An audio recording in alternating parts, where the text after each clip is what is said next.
추석 이후에 우리 부동산은 어떻게 될까? 이런 이야기 해보겠습니다. 아파트는 망고쌤. 이게 작년 23년 서울 실거래 가격 지수예요. 이렇게 쭉 올라가다가 9월을 정점으로 해서 10월, 11월, 12월 이렇게 빠졌어요. 그래서 9월, 10월이 정점이었다는 거죠. 공교롭게도 2024년도 비슷하게 올라가고 있는데 이제 주춤해질 거다. 이렇게 이야기하지 않습니까? 그러면 우리가 이제 추석 이후의 시장을 전망을 할 때 여러 가지를 봐야 되겠지만 사실 추석 이후라 그러면 9, 10, 11, 12 길어야 4달이라는 거죠. 4달. 4달을 전망하는데 뭐 공급이 어떻고 금리가 어떻고 이런 이야기 하는 것보다 당장 지금 대출 규제가 더 큰 것 같으니까 물론 그게 방향을 바꿀 수는 없지만 대출 규제가 나왔을 때 심리를 보는 게 제일 빠르다고 했잖아요. 심리 보시죠. 여기 보시면 끝에가 꺾였어요. 이러면 이제 매수 문의가 줄었다는 이야기예요. 그러면 하락하는 건가요? 글쎄요. 그러면 과거 데이터를 한번 보도록 할게요. 여기 보시면 저는 심리 지수를 그릴 때 심리 지수만 그리지 않고 회색으로 해당 주에 아파트 가격 증감률을 표시해놨단 말이야. 그럼 이런 부분은 아래로 회색이 돼 있잖아요. 그러니까 여기는 하락한 구간이고요. 여기도 하락한 구간이고 나머지는 상승했단 말이죠. 근데 하락할 때 보시면 심리가 여기까지 떨어지잖아요. 그렇죠? 여기도 보시면 바닥을 기고 여기도 보시면 바닥을 긴단 말이야. 그래서 이게 하락하는 구간은 선을 그어봤어요. 이렇게 선을 그어보니까 대략 이 정도 이하로 내려갔을 때 하락하더라는 거죠. 그 심리지수가 대략 35에서 40 사이더라 라는 거예요. 그래서 이 심리지수를 가격 증감이랑 같이 보는 사람은 저밖에 없을 겁니다. 근데 이게 거의 일치합니다. 심리하고 가격이 거의 일치하는데 하락을 하려고 그러면 35에서 40 이하로 그거보다 더 내려가야 된다. 그래야 하락하더라라는 거죠. 근데 지금 심리가 그럼 얼마냐? 지금 심리가 많이 내려왔다고 했는데 70 찍고 57.75예요. 그러니까 심리가 꺾였다. 이게 대세 하락의 신호다. 그런 이야기 하던데 뭘 잘 모르는 소리다. 이런 이야기입니다. 그래서 지금은 하락이라기보다는 그냥 주춤한 상태다. 보시면 이렇게 출렁출렁 한다는 거죠. 이 오르는 과정에서 규제로 인해서 이렇게 출렁 하고 있는 것이다. 라는 거죠. 왜냐? 저점을 연결해 보면 이렇게 올라가는 추세가 확연하잖아요. 그죠? 이런 것처럼 출렁출렁하는 단계다라고 보는 게 맞다. 하락을 이야기하기에는 아직 심리가 하락할 정도의 심리는 아니다라는 거죠. 이제 그러면 이제 집을 안 사니까 거래량이 많이 줄었겠네? 물론 신고 기간이 있긴 하지만 서울의 거래량 위주로 볼게요. 어차피 지금 서울하고 서울 주변 수도권만 가격이 오르니까 이 그래프는 뭐냐면 5월달, 그 다음에 6월달, 7월달, 8월달 서울의 아파트 실거래 건수입니다. 취소건 제외하고 실거래 건수인데 매일매일 집계 하는 거예요. 실거래는 최장 60일까지 8월 말일에 거래한 거를 9월 말일까지 신고를 할 수 있기 때문에 60일 동안 조사를 해보면 5월은 이런 추세대로 올라갔고 6월은 이런 추세대로 올라갔고 7월은 이렇게 올라갔다. 5월보다는 6월이 거래량이 많았고 2월보다는 7월이 거래량이 많았다. 그럼 8월 거래량은 이렇게 증가하고 있는데 8월 한 달 동안요. 은행들이 24번 금리를 올렸습니다. 대출금리를 24번 올렸고 3.5에서 4.5까지 올라갔어요. 거의 1포인트 이상 올랐단 말이에요. 대출금리가. 그러면 이 8월 거래량이 꺾였어야 돼. 이미 꺾였어야 돼. 근데 여전히 상승하고 있다는 거죠. 그래서 이제 이러면 얘기하죠. 그럼 9월 거래량이 중요하지 않겠습니까? 그렇죠? 9월 거래량이 중요하겠죠. 그런데 9월 거래량은 자, 대부분 제가 이거를 아주 장기로 조사를 해보니, 몇 달 동안 조사를 해보니 이렇더라. 거래량이 자기 추세가 나오려면 20일은 지나야 되더라. 라는 겁니다. 지금은 9월 거래량은 핑크색인데 8월이나 7월, 6월이랑 초반 스타트가 비슷하게 하고 있다. 그래서 한 20일 정도는 지나봐야지 어느 정도 윤곽이 나올 거다. 9월 거래량을 논하기에는 아직 너무 이르다라는 겁니다. 여전히 8월 달에는 거래가 잘 되고 있었다. 자, 그러면 이거 6월보다 적잖아요. 7월보다 적고. 자, 10년 평균이 5,800건인데 지금 이미 5,000건을 넘어섰기 때문에 5,800건은 쉽게 넘어갈 수 있겠다. 이런 생각입니다. 자, 그래서 거래량도 특별히 줄어드는 게 없다. 하락의 징조는 보이지 않는다. 자, 그러면 가격을 보면 돼요.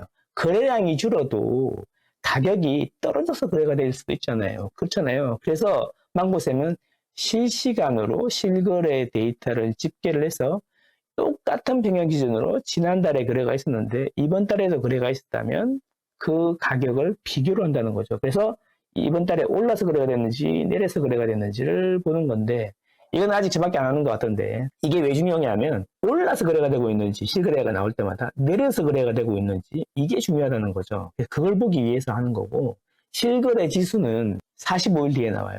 그래서 실거래 지수를 기다리지 못하기 때문에 실시간으로 지금 거래되고 있는 거를 신고될 때마다 바로바로 조사해가지고 이렇게 올리는 거야. 근데 보통 월 초에는 조금 낮은 거래가 많은데 월 중반이 갈수록 높은 거래들이 많아지는 게 요즘 추세입니다. 그럼에도 불구하고 9월 거래량은 100%보다 위에서 거래가 되고 있다라는 거죠. 그리고 9월에 계약된 걸 보면은 8월보다 높은 가격에 거래가 되고 있더라. 0.5% 정도.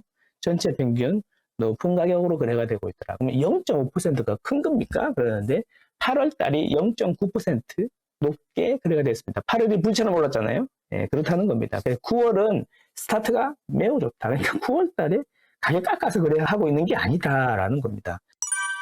심리도 나쁘지 않고 거래량도 나쁘지 않고 실거래도 높이 거래가 되고 있다.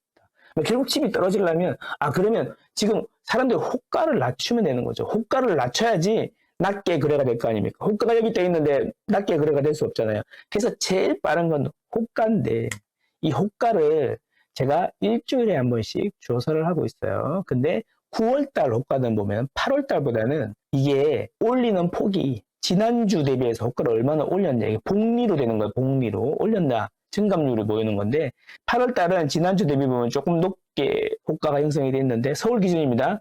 9월달부터는 호가가 조금씩 증가폭이 줄어들고 있는 건 맞다. 9월 1일하고 9월 8일. 하지만 계속 오르고 있다라는 거죠. 이게 복리예요, 복리. 계속 상승하고 있다. 지난주보다 높은 가격으로 호가가 계속 나오고 있다. 이런 이야기예요. 그래서 결국에는 뭐냐면 주인들이 싸게 팔아야지 가격이 낮아지는 건데 주인들은 네가 대출 나오든 안 나오든 싸게 팔 이유가 없고 호가는 계속 서울 기준으로 올리고 있다. 이런 겁니다. 이해되셨죠? 그러면 이제 금리는 어떻게 될까? 우리 추석 기간 중에 이제 미국이 금리 인하를 발표할 것 같긴 한데 지금 0.25가 좀 우세한 걸로 나옵니다. 0.5 정도 낮출 것 같다. 그런데 혹시 모른다. 0.5 비컷을 할 수도 있다. 이런 이야기 나옵니다. 그럼 결국에는 어떻게 될까? 한국은행이 계속 부동산 이야기를 하면서 금리를 못 낮출까? 시장 금리는 계속 떨어지고 있는데 미국이 내리는데 못 따라 내릴까요? 글쎄요. 그거는 두고 봐야 될 일입니다. 계속 고집을 부릴 수 있을까? 시장 금리는 이미 내려와 있는데 그런 이야기입니다.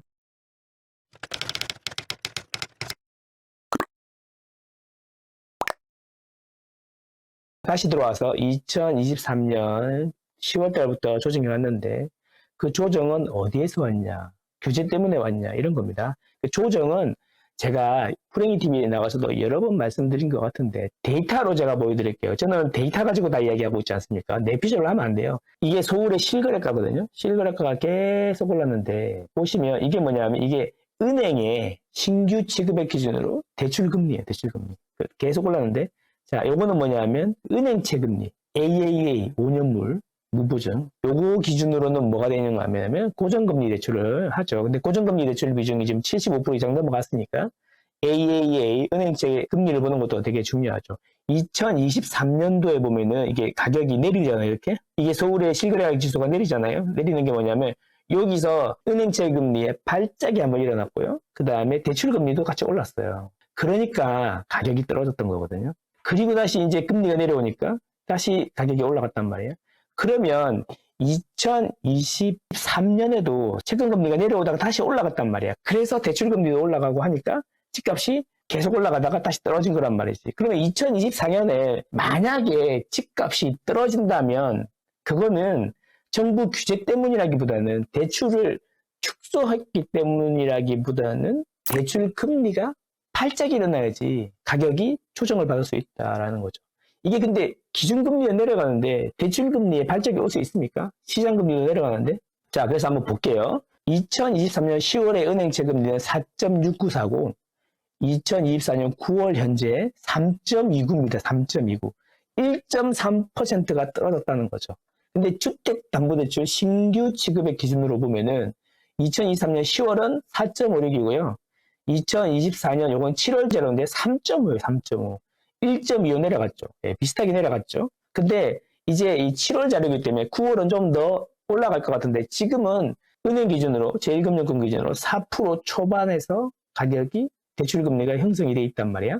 물론 여기다가 이제 싸게 받는 분들까지 다 합치면 좀 더 내려갈 수 있지만, 그래서 뭐냐면 지금 기준으로 보면은 대출금리가 2023년에 하락할 수준으로 높은 건 아니다라는 거죠. 4% 초반이니까. 그러면 이거를 기준금리가 계속 내려가는데 가상금리를 더 올려가지고 집값을 잡을 수 있겠냐 이런 이야기. 아니다라는 거죠. 실수요자들에게 피해가 가지 않습니까?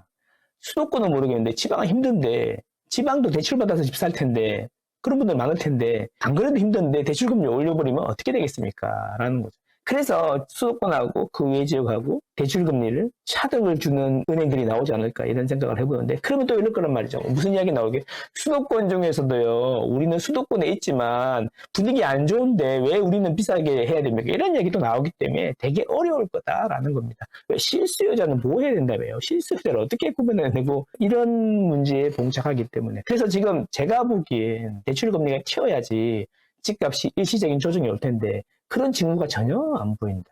이런 이야기입니다. 구독! 좋아요! 구독! 좋아요!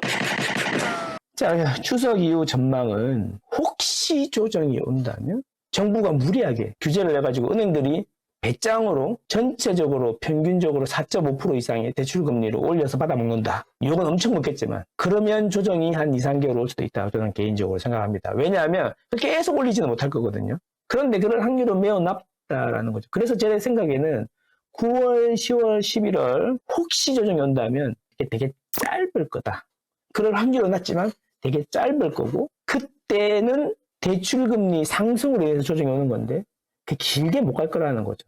그래서 저는 뭐냐면 혹시 9월, 10월에 조정이 와서 호가가 조정이 되고 한다 그러면 저는 이번이 또 다시 한번 용기를 내야 될 시기가 되지 않을까 이런 생각을 합니다.